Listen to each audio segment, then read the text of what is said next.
Alors nous voilà arrivés au faubourg huppé de Parnell, donc qui se situe exactement au nord-est de Auckland. Et c'est un quartier qui est réputé pour toutes ces petites boutiques haut de gamme, ces galeries, ces restaurants et ces petites maisons. Et donc c'est ici que Laurent et Sonia cherchent un endroit pour mettre leur première brique, celle de leur premier magasin. Et c'est dans ce quartier qu'ils ont choisi de s'installer, dans une contre-allée.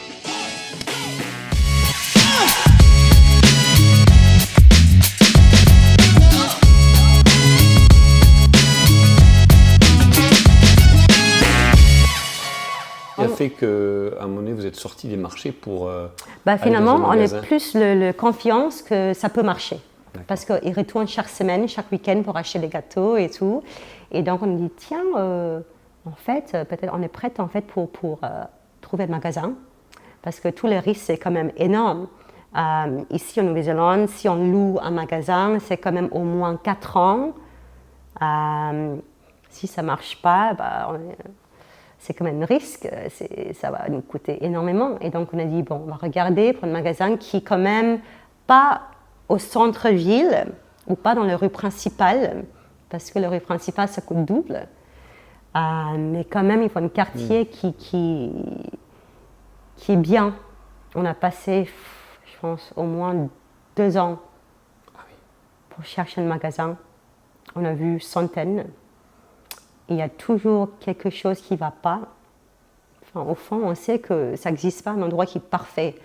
Mais c'était difficile quand même. On a mis 1 an et demi à aller à peu près partout à Auckland. Déjà, on avait sélectionné les suburbs, les arrondissements. On pensait qui nous correspondaient le mieux. Et puis, visiter les endroits, essayer de voir combien ça nous coûterait pour installer une cuisine, donc un labo, plus un magasin.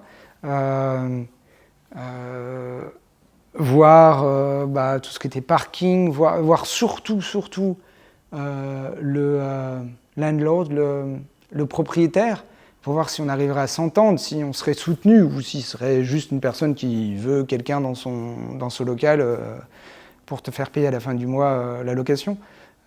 Et donc, je pense qu'on a passé au moins 1 an et demi. Sonia, elle allait visiter partout.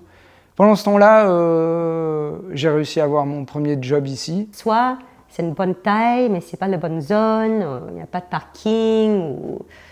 Ouais, c'était pas facile. Et on a découvert aussi que les gens ici, ils n'aiment pas promener pour faire les découvertes dans les rues. Donc ça, c'est difficile aussi. Et qu'est-ce qui vous a fait choisir ce lieu ? Qu'est-ce qui fait que tu as choisi ce lieu du En premier ? fait, ce magasin, à l'époque, c'était un vieux monsieur qui fait les jolis chapeaux pour les événements spéciaux. C'est un designer assez haut de gamme.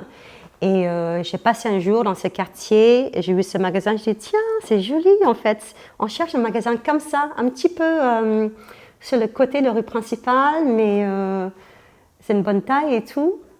Mais ce n'était pas pour louer.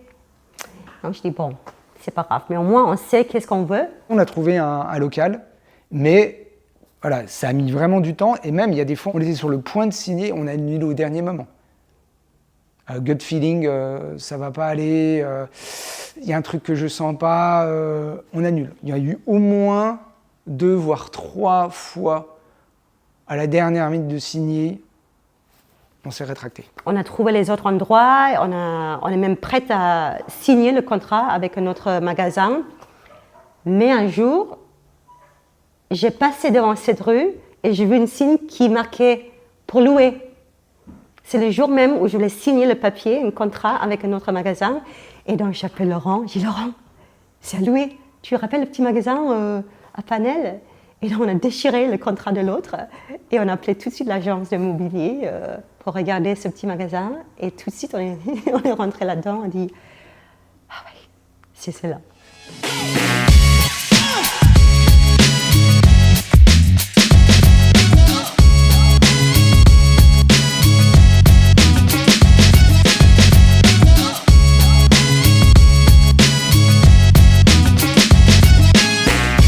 Avec le recul, qu'est-ce que tu as appris de cette période ? Qu'en fait, il y a plein de choses qu'on pense qu'on sait, mais on ne sait vraiment pas. On a on a fait un business plan qui était excellent. J'avais le A+, j'avais une note de 18,5 sur 20 à ESSEC qui est quand même super. Et en réalité, c'est quand même pas pareil parce qu'on ne pourrait pas du tout faire une copy-paste. On est dans un autre pays et ça marche pas comme ça en fait, le copy-paste. Par exemple, un exemple très très simple, on n'est pas loin de rue principale, notre magasin, et j'ai pensé dans ma tête que bon, les gens vont quand même marcher, non? Parce que c'est juste 5 minutes quoi, de marcher comme ça. Ben non, ils ne marchent pas parce que ce n'est pas la culture ici de marcher vers le magasin. Ils voulaient se garer juste devant le magasin. Donc ça, c'est un exemple. Mais il y a plein de choses. Le fait qu'on fait le bon produit, qui est bon pour goûter, qui est joli pour les yeux, mais ça ne va pas dire que les gens ici, ils vont apprécier. Donc on a vu, par exemple, dans le marché, on a fait le gâteau opéra classique français. On a fait une tarte au chocolat. C'est bon, mais c'est un peu boring. Tarte au citron, meringuée. On a fait l'autre jolie création très française et ça ne se vend pas parce que les gens ils voulaient les choses classiques qu'ils connaissent déjà, comme le tarte au chocolat et tarte au citron. Donc c'était en fait le seul deux qui marche au début. Et j'étais là, j'ai dit, le but c'est de faire une pâtisserie française où on va faire découvrir les gens des choses différentes. Qu'est-ce qu'on va faire? Donc on a changé un petit peu notre recette et tout. Mais ce que tu veux toi n'est pas forcément ce que veulent les clients. Oui, voilà, c'est exactement ça. Et c'est important de trouver une bonne balance parce qu'à la fin de la journée, on a aussi pas mal de gens ici qui a dit « Ah non, Sonia, il faut adapter avec les kiwis parce que sinon ça ne va pas marcher ».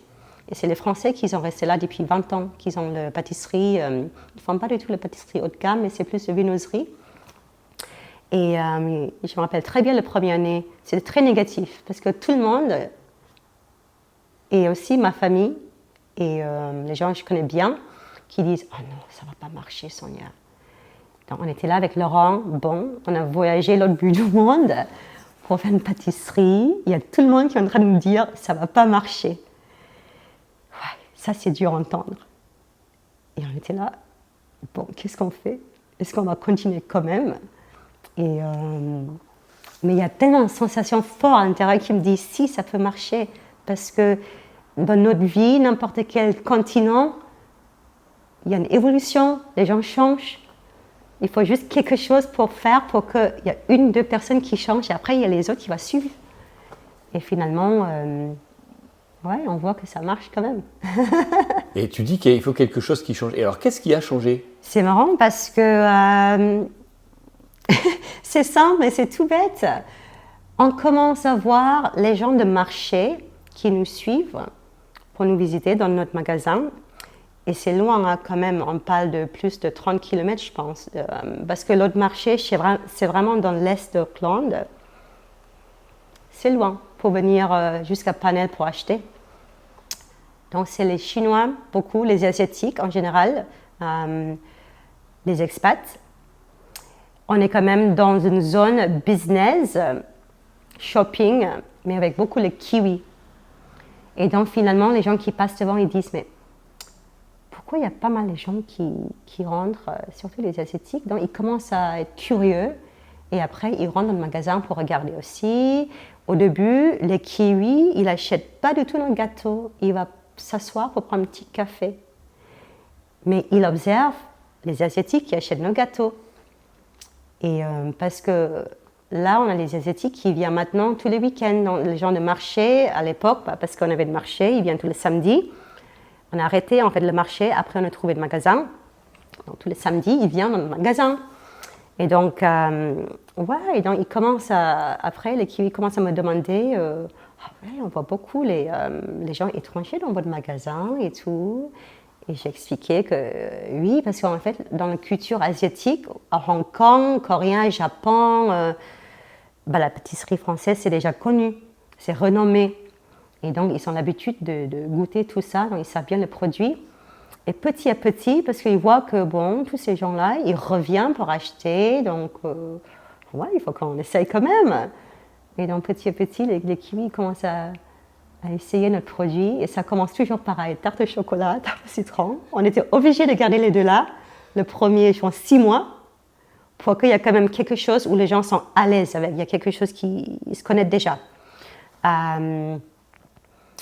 Et petit à petit, ils commencent à goûter un petit croissant, ou le chocolat. Mais les gens voient que on a les gens qui reviennent et qui reviennent souvent. Et des fois, qui mangent même 2 desserts par personne. C'est en fait pas nous qui a fait marcher vraiment. C'est nos clients qui a fait découvrir aux autres notre produit. Je ne sais pas comment expliquer en fait. Mais parce que nous, on ne savait pas comment faire marcher. On a dit, on a fait les jolies photos, les posters et tout. On essaie de convaincre les gens de goûter, mais ils ne goûtent pas. Mais des fois, c'est juste de présenter ou de donner le produit aux bonnes personnes qui a une influence sur les autres. Même si c'était difficile avec tout le cycle d'IVF, elle a sa passion pour la pâtisserie. D'une certaine façon, ça balançait en fait les difficultés qu'on a eues pour concevoir. J'étais traumatisée parce que j'ai presque mouru. Je revive en fait les situations pendant des années. Non, c'était très très difficile.